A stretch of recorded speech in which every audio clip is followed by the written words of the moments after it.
Vamos pro próximo. Alô? Alô? Quem fala? Vanderlei, aqui da cidade de Marília. Vanderlei, na cidade que nunca faz frio. Bem-vindo, Vanderlei. Paz do Senhor, pastor César. Amém. Pai do Senhor, você congrega onde aí? Eu congrego na Assembleia de Deus do Belém. Eu ligo aí de vez em quando aí. Ah, então você é lá do pastor Elande. Isso, Elande Mariana aqui. Isso aí. Bora lá, Vanderlei, manda aí. Só que eles são tudo pré e eu sou pós, viu? Graças a Deus. Louvado seja Deus. Amém. Vamos lá. Sua pergunta, meu irmão. Ô pastor, eu sirvo a Deus há 20 anos e eu gostaria de uma opinião do senhor a respeito de algo. Eu acompanho muito podcast e eu ouvi no podcast um pastor dizendo assim que ele não oraria pelo presidente da República para a salvação desse presidente. E ele disse que se ele oraria para esse presidente ser salvo, ele seria um hipócrita. Só que eu, com 20 anos de crente, eu nunca aprendi dessa forma, né? Eu aprendi que a gente tem que orar pelos governantes das nações. Aí eu gostaria de saber da opinião do pastor. E a minha pergunta é a seguinte: quando o apóstolo Paulo fala lá das trombetas, ele está fazendo uma alusão de Números capítulo 10, onde tocava as trombetas, e em Números capítulo 10, essas trombetas que eram soadas, todos ouviam essas trombetas, ou somente o povo de Israel para juntamento ali? Essa é a minha pergunta, entendeu? São duas, né? Isso. Ok. Obrigado, Vanderlei. Deus abençoe.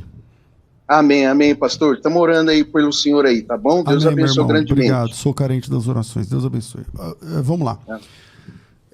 Ele faz a pergunta seguinte: um pastor falou que não oraria pelo presidente. Ele está falando do Lula, né? Do presidente do Lula, o nosso presidente aqui do Brasil. Não oraria pelo presidente porque ele não poderia ser hipócrita, né? Eu não tenho noção de quem foi que fez isso, que falou isso, que não oraria pelo presidente. Mas é mentira dele. Seja quem for, não é verdade. Ou não é verdade que ele é pastor. Tá? Ou não é verdade que ele não ora pelo presidente, ou não é verdade que ele é um pastor. Por que eu estou dizendo? Então, eu não sei quem fez isso, mas eu sei por que fez. Fizeram isso porque viram o pastor Samuel Ferreira lá numa foto, dando uma Bíblia para o Lula e orando pelo Lula. E quando viram isso, aí caíram de pau em cima do bispo, né? Bispo Samuel Ferreira, e começa de novo, então, todo aquele debate, toda aquela questão, porque crente tem que ser de direita, porque o Lula é do diabo e o Bolsonaro é o de Deus, e não sei o que lá e tudo mais. Quanta infantilidade, na minha opinião.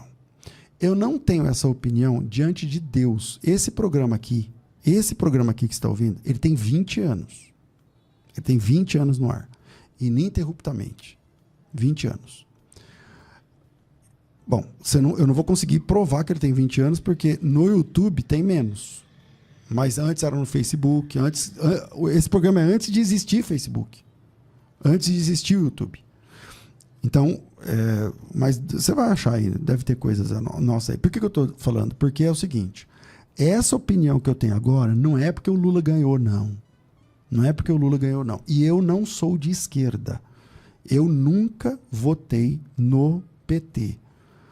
Se o PT for candidato o ano que vem agora, não pretendo votar também. Eu estou falando isso agora, antes da minha resposta, porque quando eu vou responder essa pergunta, todo mundo começa a me xingar, porque eu estou passando pano, porque não sei o que lá. Não é isso. Tá? Não voto, não indico, não sei o que. Só que é o seguinte: a Bíblia diz que nós temos que orar pelos nossos governantes. A Bíblia diz que nós devemos orar pelos nossos governantes. Se você pegar o texto, não é nem o texto, tá? O contexto de Daniel. Daniel é um cara que foi deportado Ele foi na primeira leva de pessoas deportadas para a Babilônia. E lá na Babilônia, ele trata o Nabucodonosor com toda reverência. Ele ora, ele revela o sonho e tal. E o Nabucodonosor é o arquétipo de Satanás. Por que eu estou falando isso? Porque na visão da estátua, o Daniel disse: você é a cabeça de ouro. A cabeça da estátua de ouro é você, Nabucodonosor. Você está entendendo? E lá no Apocalipse, a mulher que senta na besta, ela está escrito na cabeça dela, Babilônia, a mãe de todas as prostituições. E mesmo assim, o Daniel chama o Daniel chama o Nabucodonosor de rei dos reis. Capítulo 2, versículo 37. Você é rei de reis, a quem Deus do céu, o Deus do céu conferiu um reino, poder, força e glória. Isso é o Daniel falando para ele. Em cujas mãos foram entregues os filhos dos homens onde quer que habitem, os animais do campo onde quer que estejam, para que você, escolhido de Deus, dominasse sobre todos eles. Você é a cabeça de ouro. Isso é Daniel, capítulo 2, versículo 37. Com isso, não significa que o Daniel está passando pano para o Nabucodonosor, que o Daniel é conivente, que o Daniel... Não, cara. O cara, ele está lá naquela posição e ele diz: ó, Deus colocou você nessa posição agora. Mas isso vai passar. Depois de você, Deus vai levantar outro, e depois outro, e depois outro, e depois outro, e depois vai chegar um reino que nunca será abalado. Então, é muita infantilidade da minha cabeça dizer que o Bolsonaro é o grande escolhido de Deus para essa nação, para essa geração, para esse tempo. Não. Eu digo que no pleito passado e no retrasado, o Bolsonaro representou uma chapa que estava, naquele momento, mais alinhada com os interesses do cristão, as preferências de um cristão. E num país democrático, de direito, você pode votar em quem você quiser e você, como cristão, espera-se que vote alinhado com aquele que está mais próximo daquilo que você crê e defende. Então, votamos no Bolsonaro. Eu votei na primeira, votei na segunda. Nunca fui um cabo eleitoral. Eu nunca... Pega minhas pregações aí. Tem várias delas eu falando de política. Antes da eleição, antes da primeira eleição, antes da segunda e tal. Então, eu não estou passando pano. O que eu entendo é que o cristão, ele tem que orar pelos seus governantes. Ah, mas eu nunca vou orar pelo presidente porque eu seria um hipócrita. Então, a pessoa que falou isso, ou ele não é pastor, não é cristão, ou ele não disse isso. Das duas, uma. Porque imagina que eu estou aqui agora, toca meu telefone. É o presidente. E o presidente fala assim: César, peguei seu telefone aqui com fulano, e eu estou muito aflito, eu estou desesperado, eu tive um sonho, você pode orar por mim? Eu vou falar não? Eu vou dizer não? Não é porque é o presidente. Nós somos servos de um Senhor que nos ordenou orarmos por quem nos persegue. Se eu tenho de orar pelos meus inimigos, por que eu não vou orar por aquele que está em evidência na prefeitura, na vereança, sei lá, nos tribunais, na cadeira do presidente? Por que eu não vou orar? Quem sou eu na fila do pão? Você está entendendo? Então, eu não sei quem disse isso. Eu não vou orar, não vou ser hipócrita que eu vou orar pelo presidente. Então, se você não está orando pelo presidente, está errado. Está errado, porque a Bíblia fala que nós temos que orar por aqueles que estão em eminência no governo. Não sei se falei iminência ou eminência agora. Aqueles que estão sobre nós no governo. Você está entendendo? Então, mas o pastor Samuel Ferreira, o bispo Samuel Ferreira foi lá em Brasília, deu uma Bíblia para o Lula, orou com Lula. O que o senhor acha? Eu acho que está certo. Eu não sei, realmente eu não sei se houve, ou se tem, ou se haverá outros interesses. Não sei.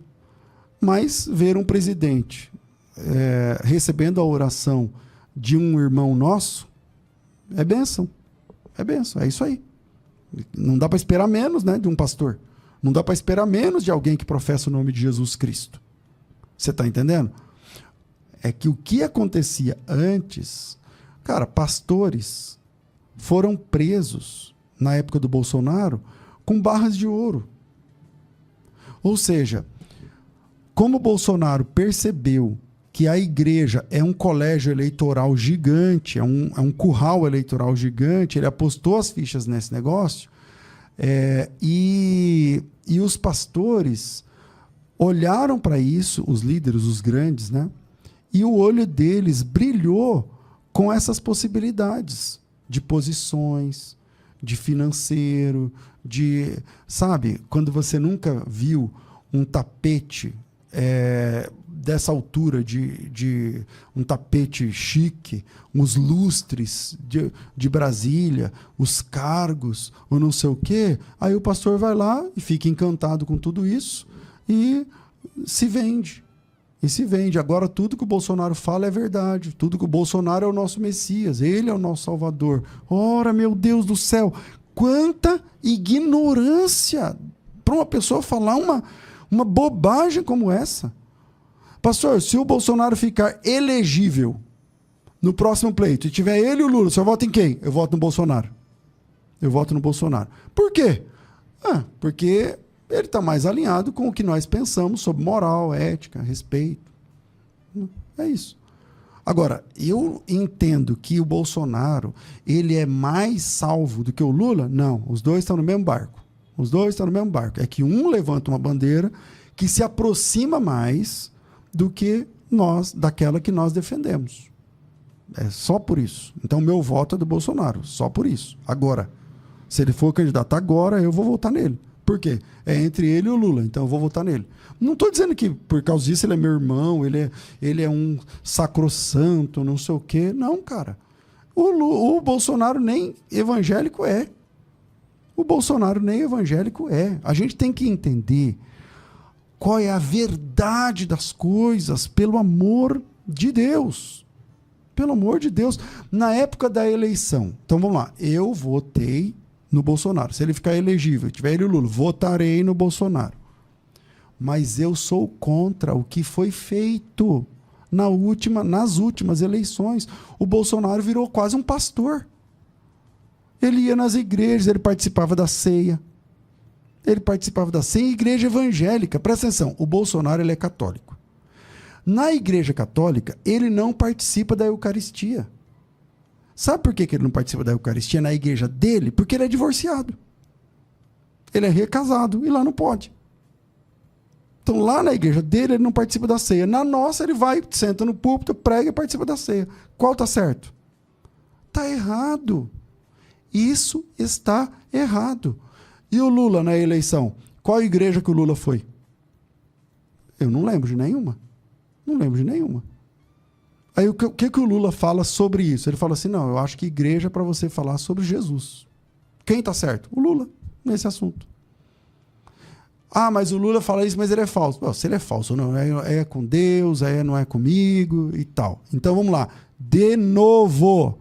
Vou repetir de novo, porque hoje eu sou vítima dos cortes da internet. As pessoas vão fazer corte disso aqui, o pastor César virou petista, o pastor César é do PT, o pastor César... Eu não sou filiado a partido nenhum. Você está entendendo? O Lula, para mim, roubou, tinha que estar preso. E só não está preso porque os negócios lá do júri, lá não sei o quê, que eu não tenho nem competência para falar. Mas... tem uma eleição hoje, é o Lula e o Bolsonaro. Você vai em quem? Eu vou no Bolsonaro. Tá, o Bolsonaro vai na sua igreja, sobe no púlpito? Não. Por quê? Porque na nossa igreja, no estatuto, não pode um político subir e pedir voto. Aí ele pode ir na sua igreja? Pode. Ele é bem-vindo? É. E ele faz o que lá? Ele senta lá e ouve o sermão. Ele senta lá e ouve a pregação. É isso. E o Lula pode ir na sua igreja? Pode. É bem-vindo? É. E ele faz o que lá? Ele senta lá e escuta a pregação. Ele senta lá e escuta a pregação. E se ele for um presidente? Aí ele pode, a gente vai orar por ele. Está aqui o nosso presidente do Brasil, vamos orar pela vida dele, pela saúde dele, para que ele tenha boas decisões, para que ele não sei o quê. Ora, meu Deus, a gente não pode, eu não posso me tornar um imbecil por conta da minha posição política, da minha predileção política. Aonde nós vamos parar desse jeito? O Brasil agora, o Trump sobretaxou o Brasil numa taxa da bexiga, de 50% em cima e todo mundo se lascando. Aí vai o Lula e vai lá tentar abrir a porta, tentar, né, diminuir essa taxa aí, não é bem assim, não sei o que lá, e tal, o filho do Bolsonaro está lá torcendo para que o Trump não tire a taxa. Quer dizer, eu vou torcer contra o Brasil? Tomara que dê certo, meu Deus do céu. Tomara que o Lula consiga tirar essa taxa maldita em cima do Brasil, que está acabando com o emprego, que está acabando com tudo, acabando com a exportação, né? Com a exportação brasileira, tal, não sei o que lá. Quer dizer, por conta da minha predileção, tem o Lula e tem o Bolsonaro. Eu vou em quem? Vou no Bolsonaro. Mas ele perdeu. Quem ganhou? O Lula. Então o que a gente tem que fazer? Orar pelo Lula. Ele é o nosso presidente. Pronto. É o que o senhor queria? Não. Mas é o que tem, né? Então a gente ora por aquele que tem. E tomara que ele consiga tirar a taxa, tomara que ele consiga pôr imposto zero, tomara que ele consiga equilibrar a economia, tomara que ele consiga... É isso. E se ele convidar o senhor para ir lá orar, o senhor vai? Vou. E se ele for chamar o senhor para ir lá pregar, o senhor vai? Vou. Eu tenho que pregar sem ninguém chamar? Imagina se chamar. Eu tenho que orar pelos meus inimigos, imagina pelo presidente. Você está entendendo? Então, falta para nós uma pitada de, sei lá do que, para a gente parar e falar assim, não, peraí, eu não sou seguidor de homens. Eu não sou seguidor de homens. O ano que vem tem eleição. Olha a proposta. Quem está mais alinhado com aquilo que Jesus ensinou a gente? É nesse que a gente vota. É o Bolsonaro? É a mulher do Bolsonaro? É o avô do Bolsonaro? É não sei quem? É tal. Tem Lula? Não tem Lula? Não sei o quê. O Lula está vivo? O Lula está morto? Olhe para o cenário. Vote com consciência e não permita que a igreja se transforme num comício político e não permita que os pastores transformem as igrejas em currais eleitorais. O nosso papel na terra é ser voz de Deus, é ser boca de Deus. Quando João Batista topou com Herodes, ele olhou para Herodes e falou, essa mulher não é tua, é do teu irmão. Pronto, é o nosso papel na igreja sermos voz de Deus, boca de Deus. Mas quando os homens de Deus se encantam pelos tapetes, pelos lustres, pelos títulos, pelas barras de ouro, termina nisso. Termina nisso. E Jesus disse, se o sal que foi feito para salgar não salgar, não serve para mais nada. Joga no chão e vira asfalto. Porque é isso que faziam com o sal, depois das lavagens, só que lá, e não prestava mais, jogava no chão e virava pavimentação. E os ímpios e o cavalo passa por cima. É disso que a gente está falando. Se o nosso papel na igreja é profético, profeta não participa de festa de rei. Rei é uma coisa, profeta é outra coisa. O profeta fala para o rei o que Deus está mandando falar. O senhor é rei? Sou. Então assim diz o senhor para a tua vida. Pá, pá, pá, pá, pá, e pronto. Você está entendendo? Esse era o papel da igreja. Esse era o papel da igreja. Se ele chamar para orar, o senhor acha que tem que orar? Deve orar. Parabéns ao bispo Samuel Ferreira e a todos que oram, porque é o nosso chamado.